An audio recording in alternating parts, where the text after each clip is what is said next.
Hello everyone, continue series growing up eating rice paper. Today I use calabaza, make them into diamonds. First, soak your rice paper and then lay your vegetables, any vegetable of your choice.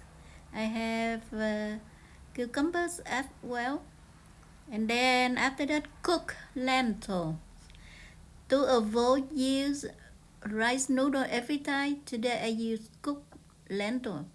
It adds very nice dimension to the rolls.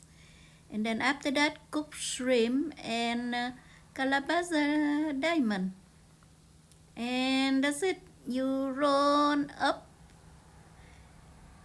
like this and the side in and continue rolling to the end, and that's it. You have the rolls. You want to taste this with me? Thank you for watching. I hope you like it. Follow me and subscribe. Thank you. Bye bye.